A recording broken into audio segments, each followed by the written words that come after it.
We should be doing this outside.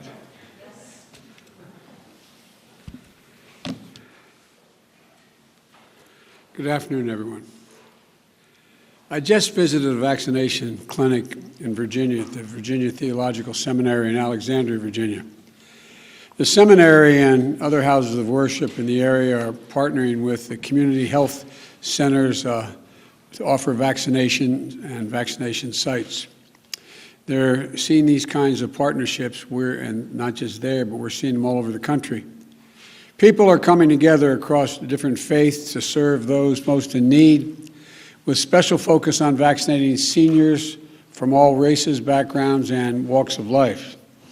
It's an example of America at its finest, and they're all meeting what Pope Francis calls the moral obligation.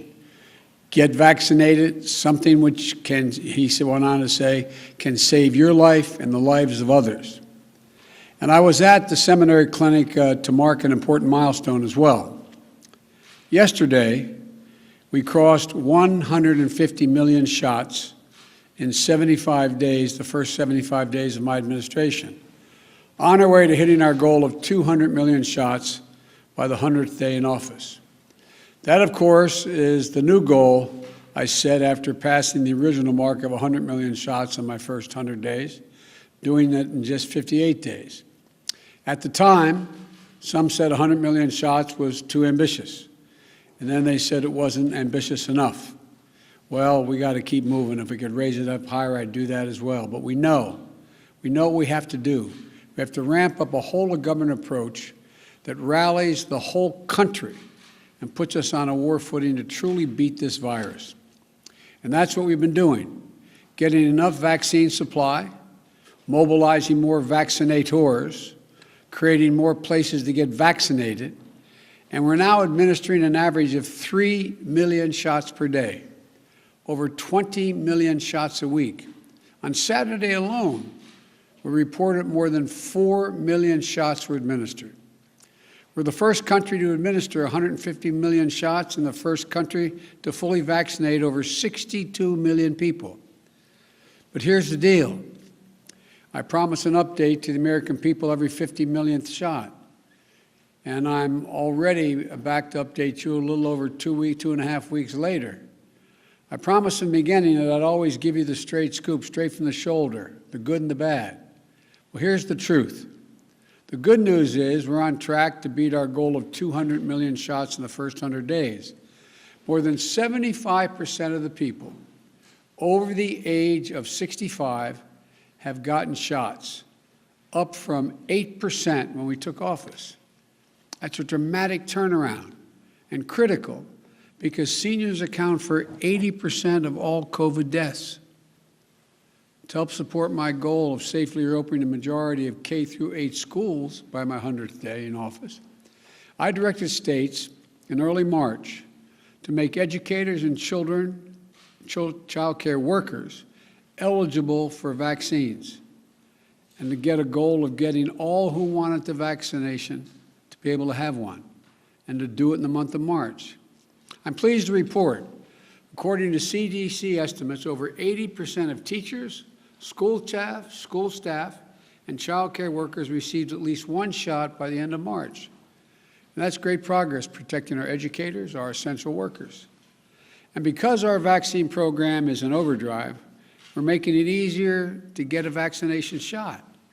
Last week, I announced that by April 19th of this month, 90% of all Americans will be within 5 miles of a vaccination site. And further good news is that we're getting more and more data on just how effective the vaccines are. Dr. Fauci recently cited 2 studies from the New England Journal of Medicine that found fully vaccinated care workers, healthcare workers, on the front lines had extremely low infection rates, less than 0.2%, compared to unvaccinated healthcare workers who had considerably higher infection rates. So we're making incredible progress. There's a lot of good news, but there's also some bad news.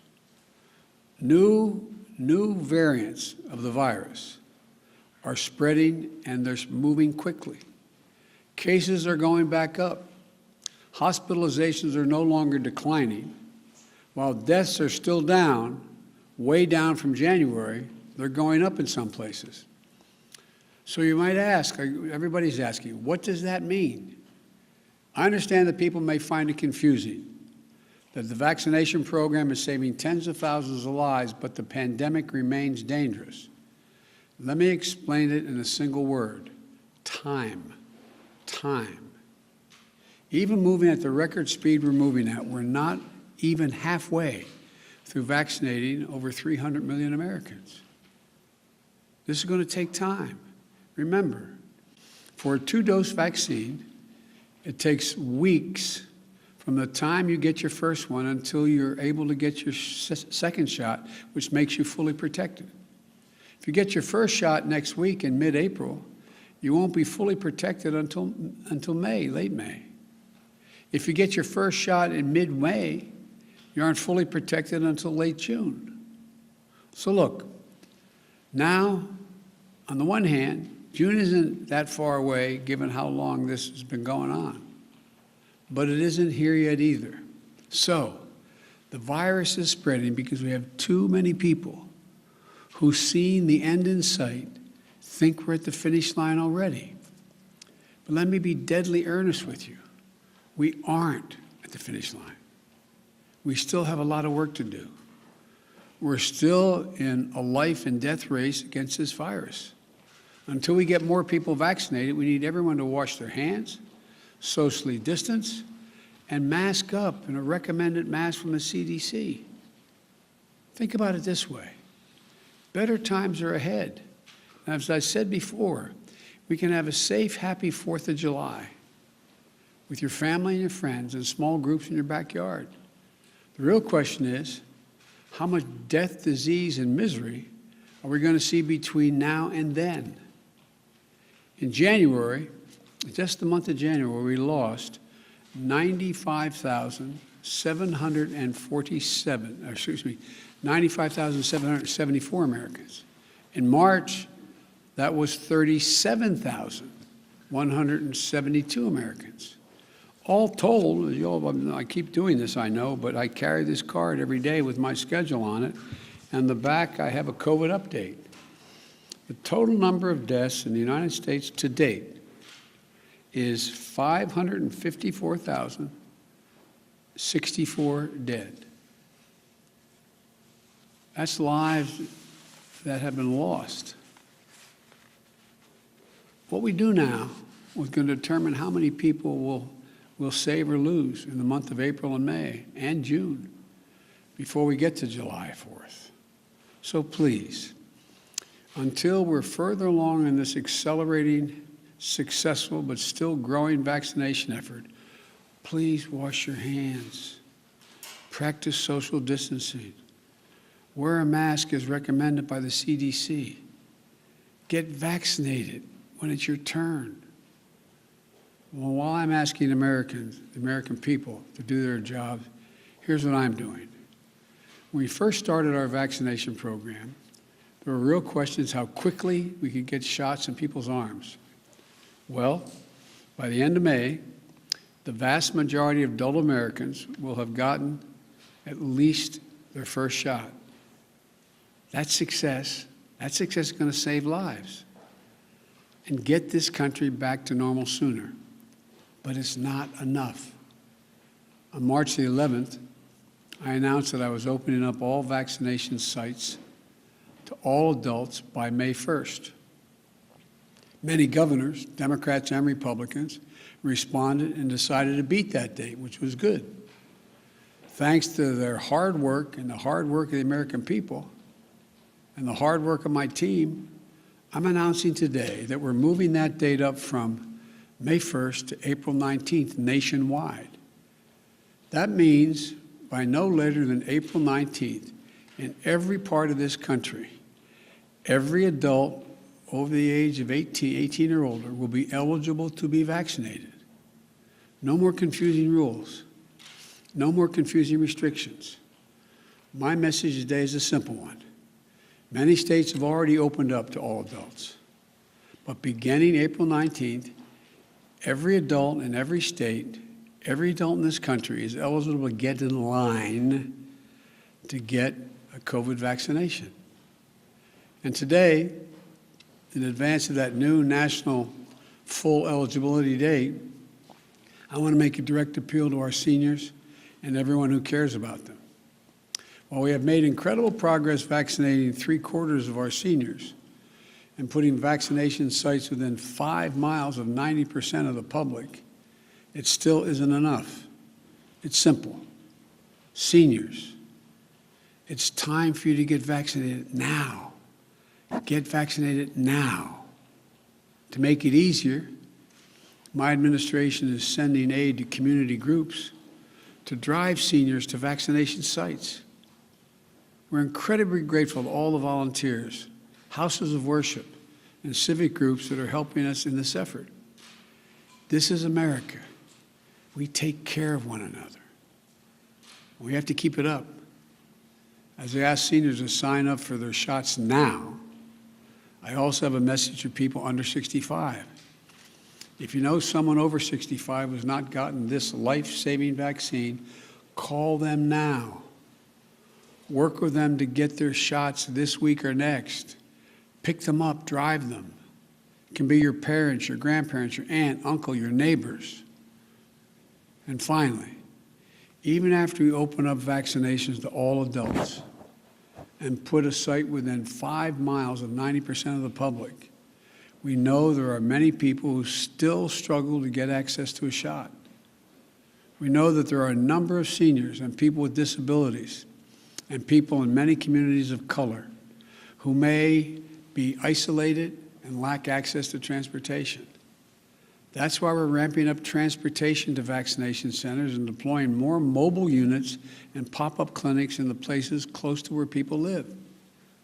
That's why we're working with faith-based organizations and other community groups to host vaccination clinics, sign people up for appointments, get help them get those appointments.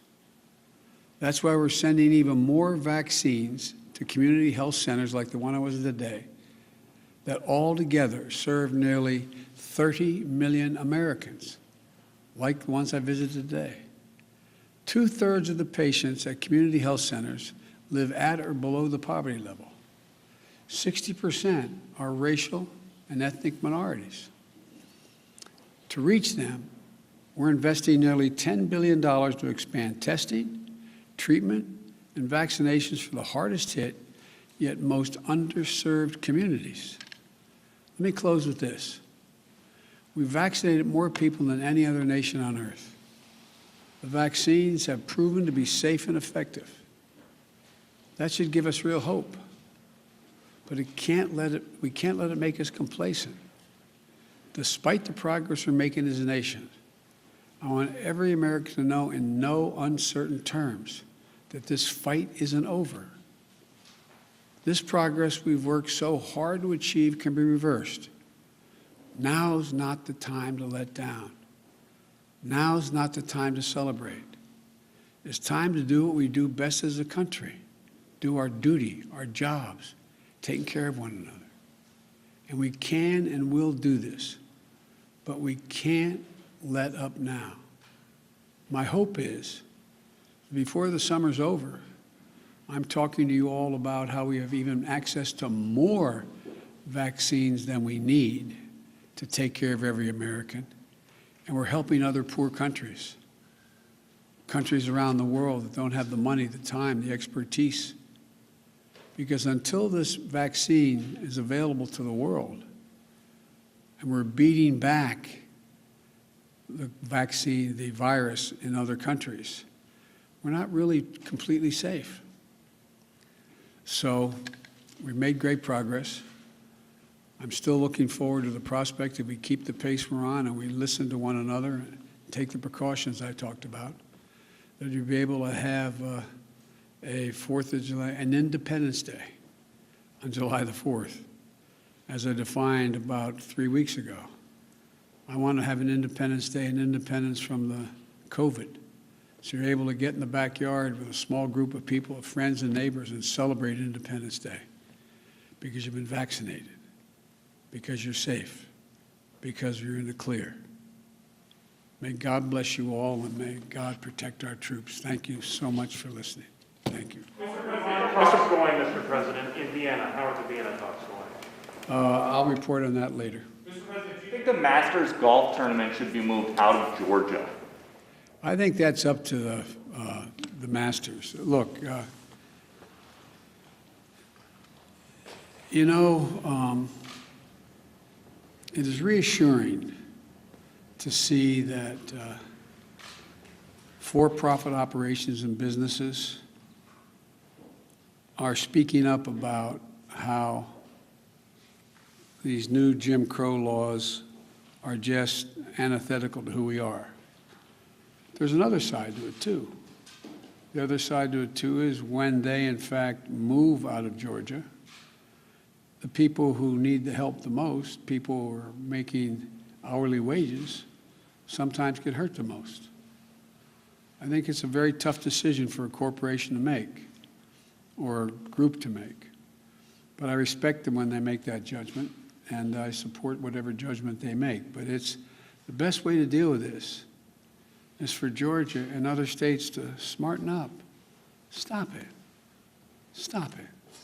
It's about giving people two votes. Thank you, Mr. President. Despite your personal appeal now, there are many Americans who are very reluctant to take the vaccine, especially in red states.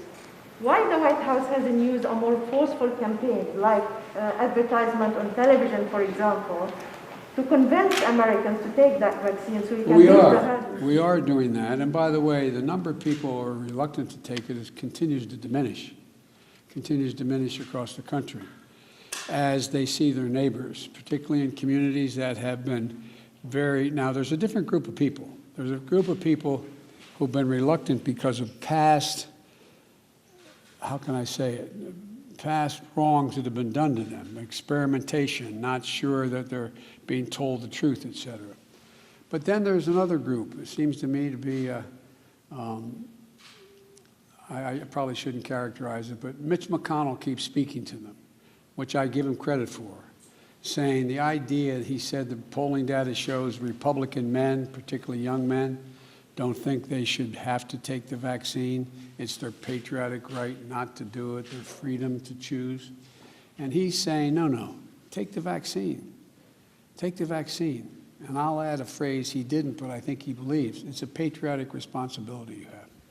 Last question. Mr. President, have you spoken to the Federal Reserve Chairman Jay Powell yet? I have not. Can you say why? Do you plan to speak to him soon, sir? I am not. Look, I think the Federal Reserve is an independent operation. And starting off my presidency, I want to be real clear that I'm not going to do the kinds of things that have been done in the last administration, either talking to the Attorney General about who he's going to prosecute or not prosecute and under what circumstances, or the Fed telling them what they should and shouldn't do, even though that wouldn't be the basis upon which I'd be talking to them. So I've been very fastidious about not talking to them, but I do talk to the Secretary of Treasury. Thank you all very much. More on COVID, Mr. President. You mentioned 554,064 American dead from COVID-19. A lot of families want to know how this happened, how it got here. Have you had a chance to speak to any of your international partners, any of President Xi, who I know you go way back with? Have you had a chance to ask him if these reports are true that China maybe misled the world at the beginning? No, I have not had that conversation with President Xi. Thank you.